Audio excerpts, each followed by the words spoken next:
Bonjour à tous la famille OM, bienvenue sur le canal Olympien avec aujourd'hui un format vidéo spécifique les amis avec enfin le retour de la Ligue 1 et ce soir les amis c'est notre Olympique de Marseille qui ouvre le bal avec un déplacement à Rennes. Donc l'OM inaugurera aussi la chaîne Ligue 1 Plus ce soir pour un premier direct. Voilà, on espère que voilà, il y aura des choses, a priori il y a des choses qui sont sympas, qui sont proposées. Voilà, a priori, il y a des images dans le vestiaire, il y a des images un petit peu plus proches du terrain, plus près des joueurs, au plus près des coachs.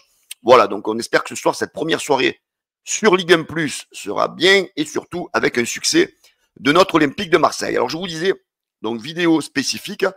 Dans un premier temps, les amis, je vais faire l'avant-match entre l'OM, entre Rennes et l'Olympique de Marseille, les compos, voilà, les statistiques, tout ce qui va avec, les amis. Et enfin, je me dirai mon pronostic sur le match. Et derrière, on enchaînera donc pour les rumeurs mercato, voilà ce qui se passe, bien sûr, au niveau mercato. Voilà, je vous propose, les amis, de rentrer dans le vif du sujet de cette vidéo. En tous les cas, merci pour tous ceux qui étaient en direct hier avec nous, avec Jérôme et avec Benjamin, pour le live spécial mercato. Donc, vous étiez pas mal à suivre. En tous les cas, pour ceux qui ne l'ont pas vu, vous avez le replay, les amis, vous avez la possibilité de le revoir. Et en tous les cas, merci pour tous ceux qui s'abonnent, qui likent et qui partagent. Les amis, n'oubliez pas de liker dès le début cette vidéo pour qu'elle monte dans le référencement et bien sûr de la commenter. Comme ça, je peux me permettre de vous répondre. Je suis assez présent. Voilà, on va dire pendant la première demi-heure. Voilà, je peux vous répondre. Voilà, c'est parti. C'est go. C'est le go de la Ligue 1 ce soir. Premier déplacement de l'Olympique de Marseille, les amis, du côté de Rennes. Voilà, donc un déplacement, alors j'ai pas envie de vous dire périlleux, mais je pense qu'on aurait pu, pour une première journée, hériter d'un adversaire peut-être un peu plus facile, dans un stade voilà, qui va nous attendre de pied ferme, hein, le Rawson Park. Mais voilà, donc on est quand même assez confiant avec tout le mercato qui a été engagé par l'Olympique de Marseille. Mais voilà, comme on dit, au football, rien n'est joué d'avance.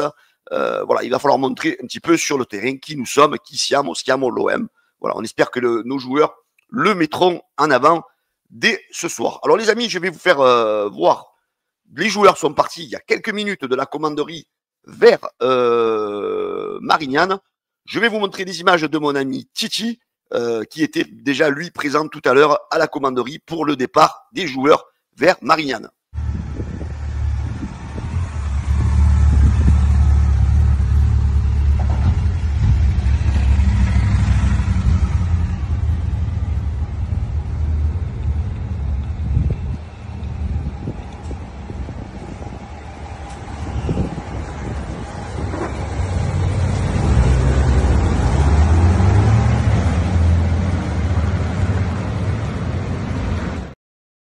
Voilà, nos Olympiens escortés par la police, direction l'aviation générale, pour s'envoler en terre bretonne du côté de Rennes, en espérant ramener ce soir les 3 points. C'est le mal que l'on souhaite à notre équipe. Allez, on commence cet avant-match, les amis.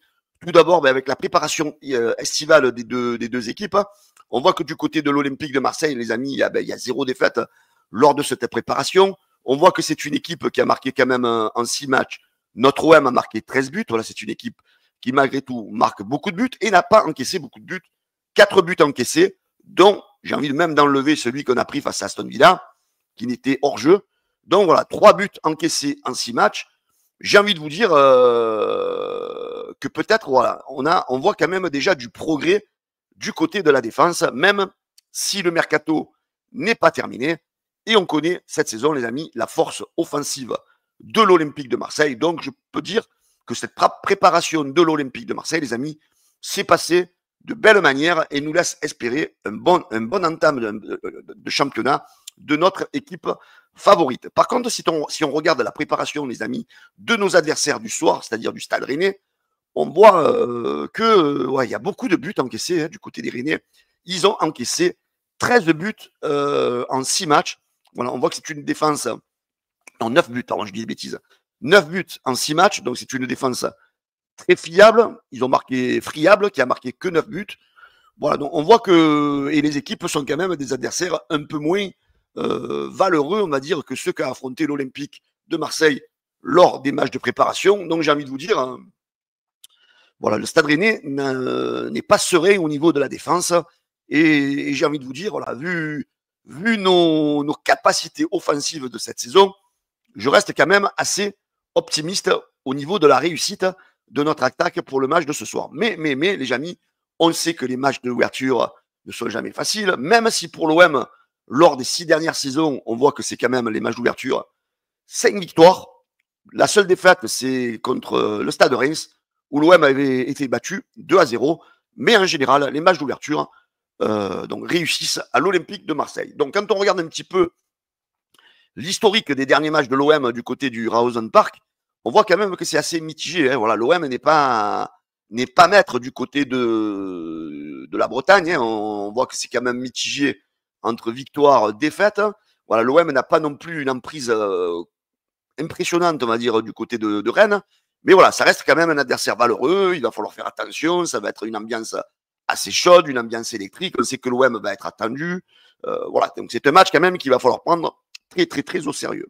Du coup, on sait que du côté de l'Olympique de Marseille, au niveau de l'effectif ce soir, les amis, tout le monde est présent, à part Paixao qui se remet bien sûr d'une blessure musculaire. Et ça risque d'être peut-être le point qui va un peu nous titiller ce soir, c'est bien sûr l'absence de Medina, qui est suspendu pour ce premier match. Donc son absence pourrait peut-être être préjudiciable dans l'organisation de Roberto De Zerbi. Alors on sait qu'aussi du côté de Timothy Weah, il y a une incertitude hier au niveau de l'entraînement. Il était strappé. Donc, je ne sais pas si c'est au niveau de la cuisse, au niveau du genou. Mais en tous les cas, voilà, sa participation reste quand même un peu douteuse. Donc, du coup, on attend la sortie des groupes pour voir éventuellement si il sera disponible pour faire partie du groupe. Alors, les compos, dans la presse de ce matin, dans l'équipe de ce matin, on voit que l'OM aurait opté pour un 4-2-3-1 ou un 4-3-3, voilà, si vous préférez. Donc, la composition, mais on avait un doute au niveau de la défense. Donc, on voit bien qu'a priori, Roberto De Zerbi compte titulariser Egan Riley à côté de Balerdi, parce qu'il y avait des petits doutes autour peut-être d'une titularisation, voire de Kondogbia, voire de Cornelius. Mais le coach De Zerbi donc, a préféré mettre le jeune Anglais à côté de Balerdi. J'ai envie de vous dire, c'est un bon choix. Et du côté des arrières d'aile, donc on a Murillo du côté droit et Ulysse Garcia du côté gauche. Voilà, ça risque peut-être d'être un petit peu le point faible, j'ai envie de vous dire, mais voilà, on sait que Ulysse Garcia est capable aussi, les amis, de sortir des bonnes prestations. Voilà, ça restera un petit peu le petit doute défensif, mais voilà, donc la présence d'Egan Riley qui sera lancée dès ce soir dans le vif du sujet face à cette équipe de Rennes. Du côté du milieu de terrain, donc il n'y a pas de surprise, hein, Angel Gomez, Holzberg et Rabiot. Hein, voilà. Et au niveau de l'attaque, bien sûr, il y a Greenwood, Guiri et Jonathan Rowe. D'ailleurs, on parlera de Jonathan Rowe tout à l'heure en partie mercato. Voilà, donc Jonathan Rowe donc, qui est aligné avec Greenwood sur les ailes. Et Amine Guiri, donc, qui a été donc, bien sûr préféré par le coach par rapport à Aubameyang. Hein. On sait qu'Aubameyang a été très performant lors du dernier match face à Aston Villa où il a marqué 2 buts. On sait que Amine Guiri a du mal un petit peu à débuter cette saison, à trouver les buts. Mais bon, voilà, il va pas falloir non plus le punir de tout ça. Hein. D'ailleurs, De Zerbi, il en parle. Guiri, je veux qu'il joue comme un 10. Il dit ça en conférence de presse. Et qu'il marque comme un 9. C'est difficile. Il faut que je l'aide à devenir un véritable sniper. Il faut qu'Amine Guiri aille voler les buts de Aubameyang. Voilà. Donc, on voit qu'il y met en concurrence. Mais voilà, il veut que Guiri se serve justement de cette expérience, de ce côté un peu tueur de Aubameyang, voilà, pour prendre un petit peu modèle et devenir voilà, un tueur en série devant les buts. Voilà. On voit que malgré tout, Amine Gouiri a quand même toujours, malgré une préparation compliquée, le soutien de Roberto De Zerbi. D'ailleurs, il y a même Balerdi qui en parle en conférence de presse, des amis. Il dit Gouiri, il est professionnel, la compétition le fera grandir. C'est sûr que quand un joueur comme Aubameyang arrive, c'est dur, mais on va l'accompagner. Voilà, c'est vrai que peut-être que cette arrivée de Aubameyang du côté de l'attaque de l'Olympique de Marseille, c'est vrai que Gouiri, l'année dernière, se sentait comme un titulaire en deuxième partie de saison incontestable, hein, parce que bon, il a marqué des buts, voilà, il avait la hype de tous les supporters. Et là, c'est vrai que cette arrivée de Aubameyang, pour l'instant, elle se passe très bien, il marque des buts. Lui, il a tendance à pas trop en marquer. Et c'est vrai que ça pourrait le faire douter. En tous les cas, le coach le soutient, hein, puisque ce soir, donc, il sera titulaire normalement. Et voilà, donc il a toute la confiance du coach, de ses collègues. C'est vrai que ce soir, ça serait bien pour Amine Gouiri de marquer au moins un but pour ouvrir son compteur Ligue 1, son but en compteur Ligue 1, et voilà, et s'imposer et garder cette confiance qui est importante quand on est joueur de foot et surtout quand on est un attaquant de l'Olympique de Marseille, les amis, parce qu'on sait que ça peut devenir très problématique quand on ne marque pas des buts avec l'OM du côté des supporters. Donc, voilà, donc pour l'instant, voilà, le coach garde Gouiri comme titulaire. Après, c'est vrai que si des fois ça arriverait un petit peu à durer, donc je pense aussi que du côté d'Obama, on n'a pas encore 90 minutes dans les pattes, hein, mais peut-être que dans 3, 4, 5 matchs, si des fois Gouiri a toujours du mal à marquer, je pense qu'on pourrait peut-être aller vers une inversion de la hiérarchie au niveau des attaquants, mais on n'en est pas encore là, les amis. On va soutenir, bien sûr, à 100% Amine Gouiri. Alors, du côté de la composition de Rennes, eh ben, on n'est pas un peu en terrain connu. Hein. Il y a beaucoup de joueurs marseillais. Il n'y a pas Lilian Brassé qui est blessé. On voit bien sûr qu'il y a Quentin Merlin sur le côté gauche. Voilà, j'espère que je pense que Greenwood n'aura pas de mal à se le mettre dans la poche. Voilà, après, ce n'est que mon opinion. Et on voit bien sûr qu'il y a Valentin Rongier du côté du milieu de terrain. Voilà, donc est-ce que cette présence d'anciens Marseillais va perturber l'Olympique de Marseille? Est-ce que voilà, ils n'ont pas donné des indications peut-être à Bibey pour essayer de contrer ce côté tactique de Zerbi? J'ai envie de vous dire non. Hein. Je pense que la puissance de l'équipe de Marseille est supérieure à ce 11 de Rennes. Hein. Il faudra bien sûr surveiller Frankowski sur le côté droite. Hein. On sait qu'il aime bien prendre le côté, qu'il aime bien monter. Après, au niveau de l'attaque, on sait que les Rennais, ils ont perdu quand même Kalimundo. Mais voilà, il faudra quand même surveiller Altamari, Meite. Voilà, il faudra pas trop leur laisser le ballon parce que voilà, il n'y a pas une grosse présence dangereuse au niveau de l'attaque. Mais voilà, on ne sait jamais. Dans un match comme ça, selon le contexte de match, comment ça peut évoluer, les cartons rouges, les machins. Donc, il va falloir attention. Surtout que l'arbitre, c'est M. Pignard. Bon, en général, il porte chance à l'Olympique de Marseille, mais attention, c'est un arbitre qui diffuse, qui donne beaucoup de cartons.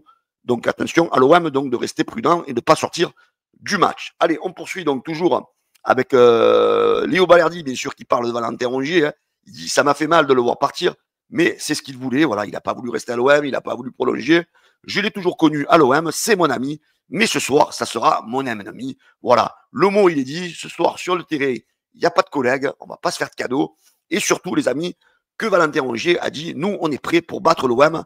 Voilà, on annonce un duel, on va dire, qui sera quand même assez compliqué ce soir. Mais voilà, je vois quand même un duel qui pourrait être à l'avantage de l'OM. Je vais vous donner dans quelques minutes mon pronostic du match. Voilà, Balerdi quand même, voilà, ne manque pas de respect à l'adversaire. Hein. Il dit, voilà, Rennes, c'est une équipe qui se construit avec un bon coach. Voilà, il faudra prendre quand même en considération cette équipe de Rennes. Dans ce stade-là, voilà, ça peut vite devenir un match piège. Voilà, c'est ce que j'ai envie de dire. Il ne faut pas tomber, bien sûr, dans l'excès de confiance. Alors, moi, mon pronostic dans ce match-là, les amis, je vous avoue, je suis serein.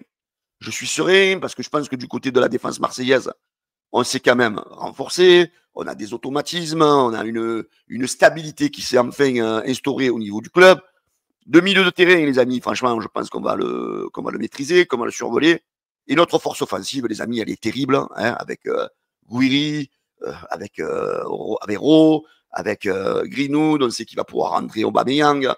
Voilà, je suis confiant. Moi, je vois une victoire facile de l'OM. Allez, je vais être quand même, je vais pas partir sur des 4-0, 5-0 comme certains, mais je vois une belle victoire, un 2-0 pour l'Olympique de Marseille, avec 2 buts pour l'OM.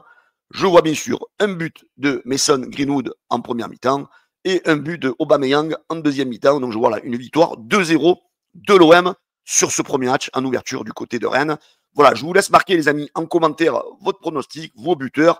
Et voilà, comme ça on pourra en discuter ensemble. Les amis, allez, on va attaquer la gazette du Mercato dans cette deuxième partie. On va parler bien sûr de Edon Zegrova. On sait que l'Olympique de Marseille a proposé un contrat de 4 ans au joueur. Le joueur est emballé, les discussions se poursuivent selon Foot Mercato. Donc ça bouge, l'ailier du LOSC a reçu une offre. Un prêt, ça serait un prêt avec option d'achat obligatoire qui est à l'étude. Zegrova veut venir, mais l'équipe du LOSC temporise. Voilà, on sait que du côté du LOSC, on avait envie de le garder une saison de plus. Mais voilà, est-ce que du côté de Zegrova, voilà, on met un peu peut-être le pressing en disant non, non, moi je veux rester, je veux partir, je veux aller à l'OM. Il y a un beau challenge qui m'attend. Voilà, en tous les cas, l'OM donc s'est positionné. L'OM a offert un contrat de 4 ans aux joueurs. Donc ça devrait peut-être se décanter dans les prochains jours. Mais en tous les cas, voilà, l'OM est plus que jamais lancé dans ce dossier Zegrova. Allez, on poursuit les amis avec le dossier, donc bien sûr, de l'arrière central. On sait que Ordonez est la priorité de l'Olympique de Marseille, mais voilà, il y aurait un plan B qui serait apparu du côté de l'Olympique de Marseille et du côté de Mehdi Benassia. C'est Alexandro, le joueur du LOSC. Finalement, le LOSC est en train de se faire un petit peu piller par l'Olympique de Marseille. Alors, est-ce que le LOSC va donner Zegrova? Est-ce que le LOSC va lâcher Alexandro? J'ai bien peur que tous ces joueurs ne viennent pas tous à Marseille. Ça m'étonnerait que le LOSC donne un petit peu trop d'avantages à l'OM comme ça. Mais voilà, en tous les cas, ça serait la piste de plan B de la part de Benassia. On sait que le dossier Ordonez a tendance à trop traîner. Alors, il y en a certains qui annoncent que ça va se faire. Ça va se faire de manière imminente. Mais en tous les cas, voilà, est-ce que c'est une manière de mettre la pression à Bruges? Bruges, qui, on le sait, veut un minima autour de 35 millions pour le joueur. On sait qu'ils veulent un gros pourcentage à la revente. Alors, est-ce que l'OM n'est pas en train de s'agacer par rapport à ce sujet? Est-ce que l'OM n'a pas l'impression de perdre un peu trop de temps là-dedans? En tous les cas, moi, je vais rester bête, idiot pour certains peut-être. Mais quand je regarde les données, je vous en ai parlé déjà, d'ailleurs de ce Alexandro par rapport à Ordonez. Donc, vous avez la toile de Ordonez en verte et la toile de Alexandro en bleu. Donc voilà, on voit très bien que voilà, Ordonez, je veux bien qu'on ait une hype autour de lui, mais c'est pas non plus le mec qui est au-dessus de ce style de joueur. Il est même en deçà du fameux Ryan Flamingo que je vous ai présenté. Voilà. Est-ce que du côté de l'OM, on est en train peut-être de revoir les plans par rapport à Ordonez? Est-ce qu'on se dit qu'il faut peut-être pas trop donner de sacrifices, parce qu'on sait que l'Olympique de Marseille veut se séparer de Jonathan Rowe pour éventuellement se payer Ordonez? D'ailleurs, l'OM a mis sur le marché des transferts, selon l'équipe, Jonathan Rowe a été placé sur le mercato du côté marseillais. Alors moi, les amis, j'ai envie de vous dire, si tu as vraiment l'intention de vendre Jonathan Rowe, est-ce que ce soir, tu prends le risque de le faire jouer d'entrée comme ça face à Rennes? Il peut se blesser, ça peut faire basculer tes plans, c'est-à-dire d'avoir celui d'Ordonez. Moi, je me dis qu'il y a peut-être un petit quelque chose qui se passe au niveau de l'OM. Est-ce que l'OM s'est dirigé dans sa tête vers un autre défenseur central? Je vous dis pourquoi pas, parce que justement, la présence de Jonathan Rowe ce soir sur le terrain, même si on dit que l'OM l'a placé sur la liste des transferts, j'ai envie de me dire, tu ne passes pas un joueur sur la liste des transferts et tu le fais jouer le même soir parce qu'il peut se blesser. Voilà, donc c'est juste mon opinion. J'ai envie d'avoir vos commentaires, les amis, dans la vidéo. Voilà, donc on en sait un petit peu plus, en tous les cas, sur l'axe du recrutement de l'OM. Selon l'équipe, toujours, l'OM cherche un défenseur central. Donc la priorité, ça resterait Ordonez, un latéral gauche, un milieu de terrain et aussi donc un élément offensif qui pourrait être, bien sûr, Zegrova, comme on en a parlé tout à l'heure. Voilà, les amis, cette avant-match et gazette du mercato de ce vendredi 15 août se termine. J'espère que ça vous a plu, les amis. En tous les cas, n'oubliez pas de mettre dès le début un pouce bleu, les amis. Comme ça fait monter la vidéo dans le référencement YouTube. De commenter, surtout, comme ça on peut en discuter ensemble, que ce soit sur le match contre Rennes et du mercato aussi, sur le dossier Zegrova, sur le dossier, bien sûr, Jonathan Rowe. Et pour tous ceux qui ne sont pas encore abonnés, les amis, que vous soyez supporters de l'OM, de Marseille, de la région, de la France, du monde entier, que vous soyez supporters d'une autre équipe, du moment que ça reste dans le respect, dans la partie commentaire, les amis, n'hésitez pas, abonnez-vous. Bonne journée à tous, les amis, et allez l'OM, et une première victoire ce soir. Ciao, la bise à tous.